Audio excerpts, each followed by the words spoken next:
can see people crying in the hallway, crying in classrooms. You can see how overwhelmed they are with like class and honors and APs, stuff like that. On top of that, racism, oh Lord. You're feeling like you got 10 pounds of weight on top of your 10-pound backpack. To whom it may concern, my name is Kaylin Francois. While I spend my mornings and nights in the city of Mattapan, my days are spent in the suburbs of Newton, where I attend Newton South High School. How do I cross these lines? A program called Metropolitan Council of Educational Opportunity, or METCO for short. The METCO program buses students from the inner cities of Boston to various suburbs in the surrounding areas. The program is designed to eradicate the racial imbalance within these schools, but that doesn't eliminate the racially motivated problems that trail behind. I sat down with 3 METCO seniors, Maya, Danielle, and Kelly, to hear about their experiences as a METCO student. My earliest memory is in first grade, kindergarten. I always saw all the girls next to me because I used to be friends with all these white girls. I know that sounds kind of crazy, but they always used to do this thing with their hair. Used to interlock their fingers and push back with their fingers and stuff. And then I remember I was super upset because I couldn't do that. And every time I did it in front of them, my hand would get stuck, and then I'd get super embarrassed. And so it wasn't working. And then I came home crying, and I was like, why isn't it working? And that's when I basically realized that everyone I go to school with is basically white, so they're gonna be different. Obviously, my hair's gonna look different. I'm not gonna be able to do that unless I straighten my hair. And then that same year is when the first time I got my hair straightened in the first place, because then I was like, oh yeah, I can do that now. And The first memory of me being at METCO is probably in kindergarten, close to what Maya said. I hung out with a bunch of the white girls, and so it was I was almost not even seeing myself. I was trying to pretend to be like them and stuff, doing the same things, and then but since I don't have the same hair or the same skin color, it wasn't the same. Mine was the honor roll lunches because Yes. getting good grades, a C average, but getting above that and just feeling you're doing great and you get rewarded with it with free food and only a select people can do it was pretty dope. Not gonna lie. Oh, one of my favorite memories is just kind of being able to meet other people who look like you, and that's where most of my strongest friendships are with people in METCO. So I feel although I was in a predominantly white school, it was easy because I still had friends and people that I could look to on the bus or at the bus stop and be able to have that sisterhood or brotherhood or whatever you wanted to call it, and just have people that I can connect to and just be hey, we're going through the same thing, let's talk. While most of these stories were lighthearted, that's not always the case. Like I said before, racially motivated problems are quick to trail behind. I kind of wish, I guess I was young, so I wouldn't have really understood anything, but, I kind of wish, before I went in, someone kind of explained to me what it would really be like, because I don't think I really, because, we just signed up for METCO, we go. It's not you're about to go to this school with all these white people, so be ready for that. But, no one ever said anything like that, and I just kind of, we just all went, and I don't think I was really, prepared for it, and I don't think I really understood, what it was until, a couple years into elementary school, to be honest. Or when every time we could combine school events or whatever, and it was all of a sudden all these black people came out of nowhere, and I was where did all these people come from? Literally, because they're not at my school. Right. That's kind of what it was. I don't know. I feel if you're going into METCO, you kind of have to be ready for that. I understand. Obviously, if you think about high school, there's all these different opportunities and stuff, and at the school, which is good. But I don't know. I just feel I'm not gonna trash on METCO, but because I still there's experiences in the school or whatever, but yeah, opportunities. Yeah. But I don't know, I feel you just have to be ready for it, I guess, or prepared, because you're not really you hit reality once you get here. I don't know, it's different. In mostly elementary school and middle school, they were always assumed, because I live in Boston, that I lived in gang territory. They'll tell me, "Oh, did you hear about the shooting last night?" And I'm sir. Take your notes, please, because that's not where I live. There's not shootouts every freaking day. But in the hair, oh my goodness, I will never forget when a white girl told me, "Oh, it's disgusting that you don't wash your hair every day." I didn't have any black girlfriends at the time, so what did I do? I washed my hair every other day. I kid you not, there's not really those mentors or like people to look up to because of the fact that the way that they split up the schools, none of the black kids are really together. So it's just like that's the worst. I hated middle school because I felt so alone. What was the first part? Did you just mark something in my book? Oh, which one? The one about the gang territory type thing? The shootouts? Yes. Like in elementary school, and I think even in middle school, like when people found out like I lived in Boston, like they would just expect that like I'm broke or like I live in the projects or like I'm being like evicted or I have Section 8 household or something like that. Like they just expected that like my family was not like I couldn't like be able to support my family couldn't support myself. Oh, Less than. Seems like that type of situation. Exactly. Like I remember there was one time I don't remember what teacher, but a teacher actually we were talking about it in school, and a teacher actually asked me that, and the teacher never For the got in class? trouble. Yes. I was like, Wow. Danielle, does your mom have food stamps? Like literally. Wow. And I told business. I told my mom and I told the principal, but that's when my mom never knew that these things were happening. Right. And the teachers never told my mom, and like the principal never told my mom until it got physical 5th grade at the end of the year. After hearing these stories, I thought to myself, how could this still be happening? Although the school curriculum loves to paint the picture that oppression against black people ended after Martin Luther King gave his I Have a Dream speech, I was still shocked to hear the ignorance in their stories. And this got me thinking even more. If METCO students are being treated poorly now, how were they treated before me? So I contacted Ashley Jackson, a social worker at METCO headquarters and a METCO alum, to hear about the differences in treatment. So going to school literally in the community, in those suburbs, people weren't really upfront and honest about it. Like they knew, and there was a lot of denial from different people. We already know what that denial lies sometimes, but it's just the microaggressions, like about you, like this is full locks, right? These aren't even real, but like, did your hair grow? Yep, overnight. I my hair was about this long yesterday. I then came in here. Magic, yes, magic.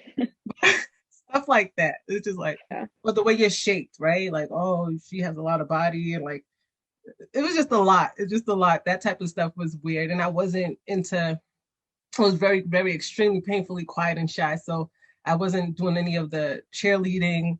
I wasn't doing any of that. So I really just stuck to I really focused on my academics because my mother really stressed that. Like, your education is key, the key to all things successful. But yeah, so like those just little subtle things. But I think I feel what they would say woke, right? I don't feel people were as woke back then. So now there's like an awareness to it, but that lack of awareness when I was growing up, and like those specific like things about our history, like slavery, Christopher Columbus, like like it was just this. And then I got into college, and they're like saying all these names. Don't ask me, but like names of famous African American people that were alive during those times, and like it's like we were a race practically. So like, where do you pull your identity from? Like, how did I?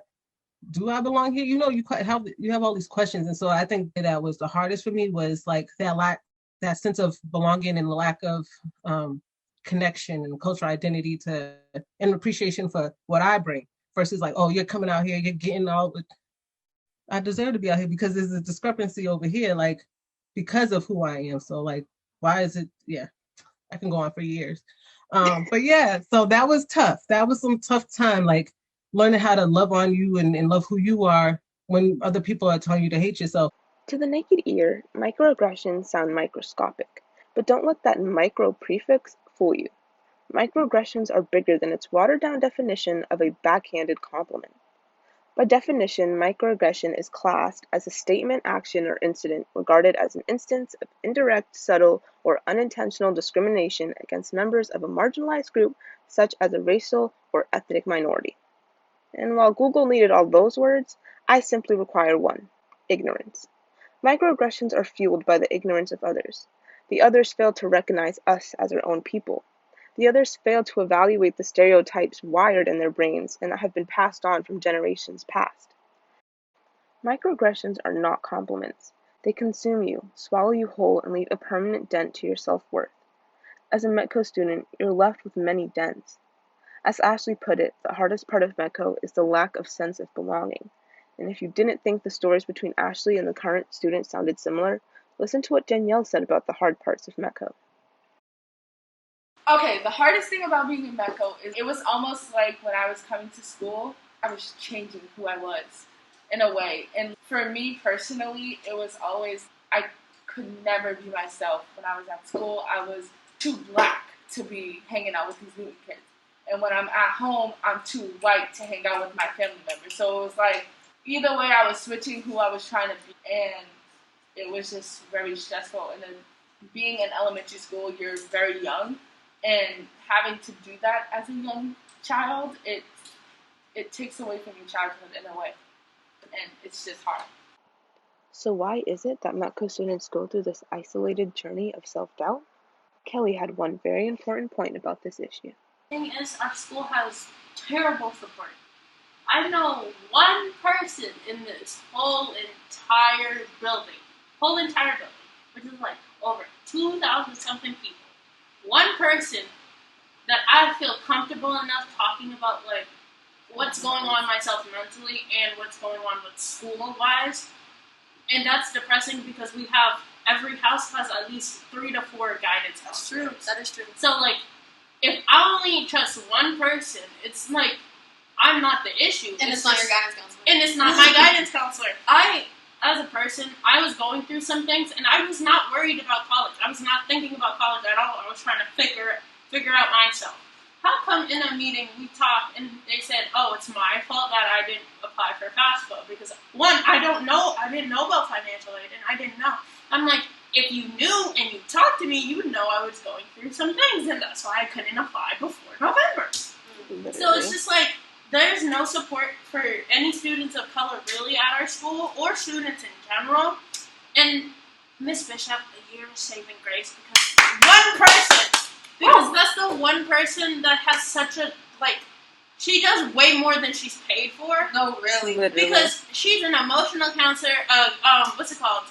Freshman medical counselor. A medical guidance counselor, an adjustment counselor.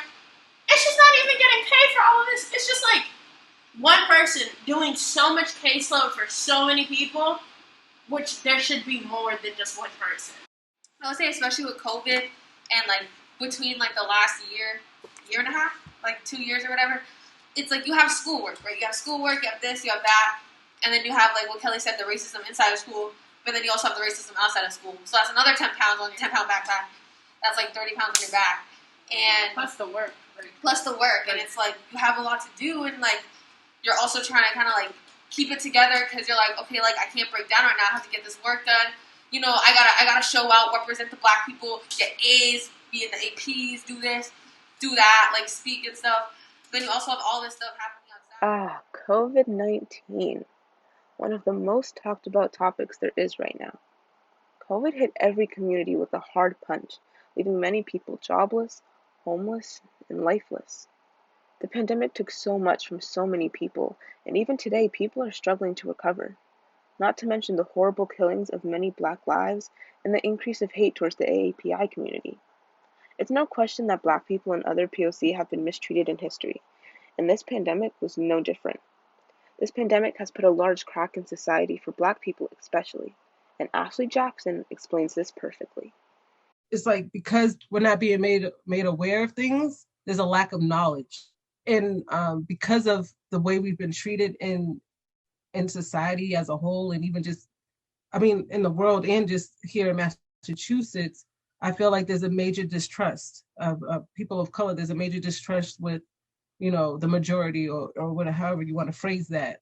And who was in office. All the politics, everything was like involved in, like, people are, I feel like, our community really understanding this pandemic and being educated around it, because the administrations we were kind of under, like, they were like encouraging, these discrimination and racism. So I feel like there was already like this tension in the world, and then add the pandemic, like there's even more tension and distrust. Like, and I already said that, but like that's what I realized. I feel like there was a big level of distrust. So when things started to open back up, and when this vaccine finally came, I feel like people were hesitant. But I feel like that's due. I feel like it's a domino effect from how we've been treated. Like, what do you like? If you could think back to in history, they talk about the Tuskegee firemen. So like, this is like this major disconnect. So it's clear COVID has increased the sense of distrust in the Black community. But what about distrust on a smaller scale? As METCO students were put into the belly of the beast at predominantly white schools. And when this pandemic hit, it hit us too. Yeah, wait, pause. Because during COVID, when it was all happening and we were going to be introduced back to the school, these parents didn't even want us to come back because we were the ones bringing COVID into the school. Exactly. When they were the ones going to Cape Cod and California and going Florida. to beaches and stuff, Florida. When all we do is sit in our houses, it We isn't live even, in Boston. Where can we like, go? like no one left except like we were the ones getting blamed and they didn't want METCO students back in. Then you also have all this stuff happening outside and you're trying to like advocate and all that stuff, but like also like, I think it reached a point. It was like it felt kind of like surreal. Like it felt kind of like, I don't want to say fake, but it felt like it was just like a normal thing. It was just there. Like it was just there. It was like me waking up in the morning and eating cereal. Like it was just like, oh okay, that's another thing to add on my list. Okay, they died. Okay, cool. They died again. Oh, another person died. Oh, cool, again, and it kept happening and happening, and it's like normalized. Yeah, it's normalized, and like you get numb to it, especially in this environment. Like you're so numb to it. And I'm not gonna say that every white person here is racist. Like there's some really cool like people, and not everyone's white. Also, there's a good group of people here who like really advocate for people in general and like advocate for what's happening outside. And it's like that's cool and all, but like once you walk out the doors, you're still the ones that walk out into the world. They walk out the doors and they go home and it's fine. You walk out the doors and it's a lot different. So it's like you still have to face that reality where for them they're not numb to it, but there's something that they talk about, but they don't actually have to live through, right? When we were coming back to school, I came into the building, and there was this issue where we had to stay outside, like in the cold, and wait until it's like 9:05. Which, mind you, the METCO students that were taking the bus got there at 8:30. So it's just like come on. Like, the only other people that come early is the METCO students. Like, we've been doing this since, like, the dawn of time, getting to school early. You gotta plan for this stuff, people. Even through a global pandemic, when there was already so much hurt, METCO students experienced that societal crack. We were cut off from our school, barely remembered. We had to beg and complain countless times just for no one to hear us. METCO students truly have faced a lot.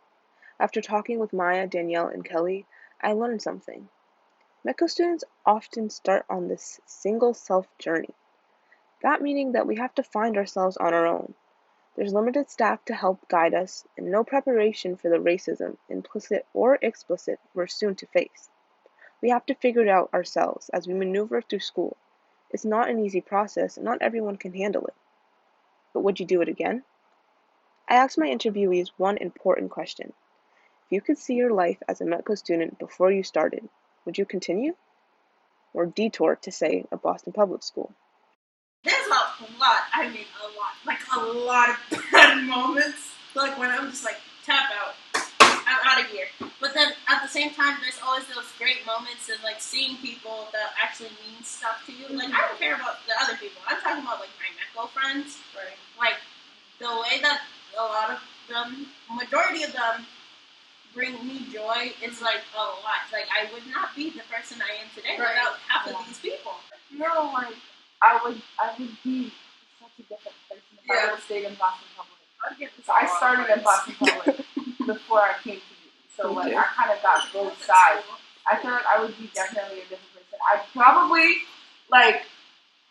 for school, like I always had a teacher or friends that always pushed me, like, like I never did my work, or I tried, but like, I can't do it. I'm not graduating. I'm not getting my exactly. Like I always had friends that was like, no, Danielle. Literally, I had teachers that was like, I'm not letting you fail. Like I'm not gonna let you give up on yourself. Whereas if I was in Boston Public, I feel like it would have been a lot easier for me to give up, and teachers would have been like, okay, if you don't want to. If you don't want to go, you don't want to go. Like you don't want to do what you got to do, then hey, I don't care. Let me let you fail. And so I feel like that's one of the good parts. I would say that I wouldn't either, because I feel like the bond you make through Newton South in particular, but it's also like just being surrounded by white people. I think would be a lot different than if we went to BPS, because like it's not like we were forced together, but it was like, okay, like these are the only people that I kind of trust, and these are the only people that I'm surrounded with who look like me, kind of have similar experiences. So let me stick with them. And then you kind of just went through everything together, which I feel like in BPS it would have been a lot different. Like it definitely would have been different for him. Like there's a lot more diversity. You're surrounded by a lot more people that look like you, but like you said, like it wouldn't. I don't know. The connections would be different. The atmosphere would be different with the school. Like I would say I would go through it, but kind of like what Danielle said, if I was able to give advice to them, or if I was able to just kind of like Change something. if I was able to just like tell myself like one thing, like Maya, like be ready for this, then I think it would be like a lot different. But yeah, I would say the same thing. Even Ashley Jackson had her own take on this question. I mean, to answer that question, that is an amazing question. I would say, obviously, I'm here for a reason. So I have to tell you my moral. That's one of my morals. Like everything happens good or bad. Everything happens for a reason, good or bad. So that's how I live my life. So I don't know, but I feel like later on in life, growing up, you hear from your parents, this is the better education, this is the best, this is the best. And then you get older and you have other friends that go to school and they're doing great, phenomenal things too. It's kind of like a, it's not a disservice. What's the word? It's like you don't have the full picture, right? You don't have the full picture. Kind of, that when you're in it, you're like, okay, you see a bigger picture, but while you're in it, you don't see it. Those specific things like the racism, the drama, the different things that you will experience, you don't see it. So this is a fabulous question. I'm going to keep thinking about this question even after I give you this final answer that I'm thinking. But I couldn't change my situation, to be honest, because it made me who I am today. It gave me so much perspective. It gave me a tougher skin. I'm still building a tougher skin because there's racism, and then there's just, aside from society, there's also just Ashley Jackson, right? That's just grew up in Mattapan underneath, in a single parent home with her mother and grandmother that were very extremely loving, and that's kind of at my core. So I take that wherever I go, right? Whether it's in METCO or whether I was in a BPS school, because I heard horror stories about some of those experiences when I was growing up. Maybe now that I think they cleaned up schools a little bit more, but even there's still a lot of drama there too. So I'm very grateful for my experience. But yeah, so I don't think I would change anything. But if I had to choose, that would be a hard decision because even though I was going to METCO, I would always ask, well, what's wrong with the school right there? Like I could wake up at 8 and get to school on time. So like that, those thoughts, I wouldn't know how to answer that question, but I would want to know what my experience would have been had schools been up to par or whatever my mother, whatever the local schools, the BPS schools that, but my mother just, she was like, no, this is it. This is the way. Like, this is my, and I came underneath my sister. So I have a sister that's 5 years older than me. So she got into Lexington, and then that's how I kind of went on in behind her. So we both had that experience. But yeah, so I couldn't change it because I wouldn't be able to be here talking to you right now in this capacity. Maybe as a social worker, but not with that METCO experience. To whom it may concern, METCO students walk the single self journey alone and afraid, but together we hold a powerful voice.